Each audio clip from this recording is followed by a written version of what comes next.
Good morning, good afternoon, good evening, my wonderful people, depending on the location you are presently. Please know that Victory Express channel is your own channel where you get the authentic and confirmed information. Please like and share so that other people will get to know what we are doing here. It's also very important you turn on your notification bell so that you will be getting our updates as it is happening, and more importantly, always go to the comment section and drop your comment. We accept your criticism. We appreciate your commendation. This is to serve you better. Now, the news of the day. Fulani attack. I hid behind the window and watched helplessly as Fulani herdsmen hacked my husband to death. This is according to a 28-year-old Nasarawa widow. She's narrating her ordeal, the harrowing experience. Now, Agnes Apande narrated how she watched through the window in disbelief, utter disbelief, as Fulani herdsmen attacked and macheted her husband to death in a village settlement in Agbande, Kayana local government area of Nasarawa State. You have seen it. The grieving widow said she was in her room watching a movie last Saturday when her husband's attackers arrived, their compound, but she could not raise the alarm for fear that she could attract the attention of the killer herdsmen to herself and son. The late Matthew Apande was reportedly murdered with machete cuts in his neck and other parts of his body. As suspected, the killer herdsmen stormed their village in the night with guns and cutlasses. Speaking with the newsman, Agnes said that the assailants numbering about 9 had stormed the village on motorcycles at about 10 p.m. and started shooting indiscriminately. She added that they attacked her husband where he lay outside because of the intense heat and macheted him to death.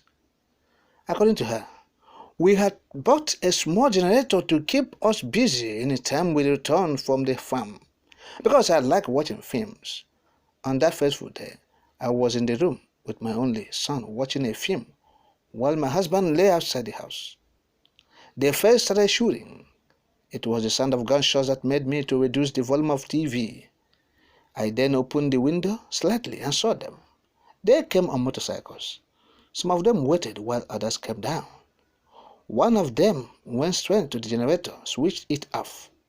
Then I saw them shoot my husband in the stomach, killing him instantly.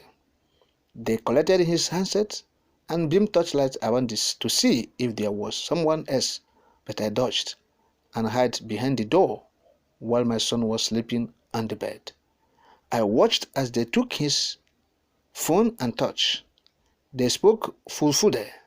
That was what made me to know that they were Fulani. I could not believe that I was seeing my husband's body. I saw machete and axe cuts after his stomach was ripped open with bullets. In fact, they butchered him anyhow and dropped his body under a mango tree within the compound. They moved to the neighboring village and also killed about 5 people there. When she was asked why she thought her husband and others in the village were attacked, she said a few days earlier, her husband alongside other people had complained to some Fulani leaders after some cattle reportedly ate up the soya beans they were harvesting. She said she didn't know that they would plan to attack them. She said their cows ate up all the rice, cassava, and yams they planted last season, and they were left with nothing. She said their only hope of survival before the rainy season, when they would start all over again, was the soya beans. She said, we had hoped that we would sell the soya beans and buy foodstuffs that we would manage for the year, but the cows ate it up.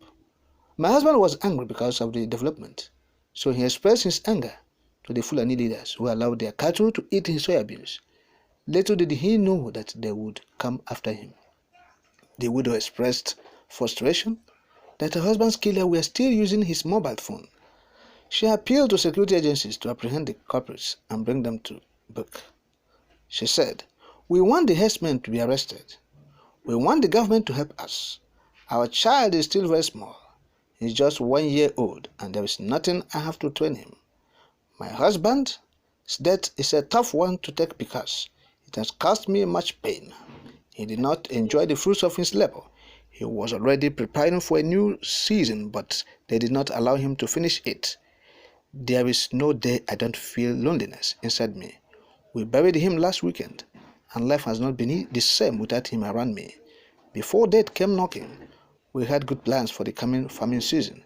He gave me a life that can be described as a fairly okay. I'm mentally tortured when I realize he's no more. I'm a poor village woman. She burst into tears, and this is what is happening.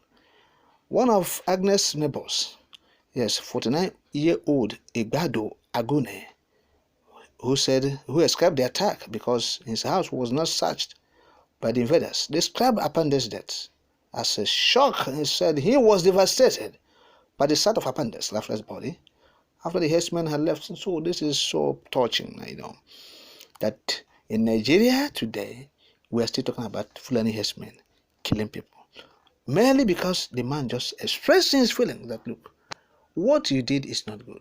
Your cows are eating up our crops, and we have nothing to sell to eat and to take care of our families.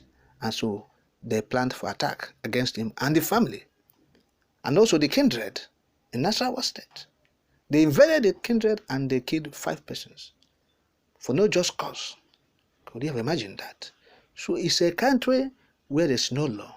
The woman is calling on security agencies, but there's nothing they can do. After all, they were there when these men were passing through with weapons, with guns, AK-47 and cutlasses. Nobody stopped them, nobody harassed them, nobody apprehended them. And so is it now that they have done this thing, that they kill people, the head is off, that they will go and do anything. So these people are on their own. They are doing whatever they like, this Fulani, and that is what will continue in Tinubu with Kashim Shettima. They have stole the mandate. We've said it. It's a charade they will conduct. We've said it. It's a selection they will do. Our people do not listen. But this thing has happened. We are not blaming anybody. But we're saying this, and we're saying it is time to leave the contraption. It is time to leave this, the destroyed place, condemned place. Nigeria is a condemned place because the political leaders have condemned it in total. So who is to save Nigeria? Nobody. Yes, who condemned it? They are the ones who condemned it. See the thing in 21st century, Nigeria conducted the worst election where 80% of Nigerians feel shortchanged in the election they conducted. Yes, the youths they say they are future leaders. The youths, majorly the youths, feel dispirited and dismayed in their own country. They don't have confidence again in the empire. The first time they tested, when they tried them, they failed woefully. And that is it. So killing everywhere, Fulani herdsmen attacking people, nothing has stopped, and the APC is continuing. Kashim Shettima is continuing. The Muslim ticket continues.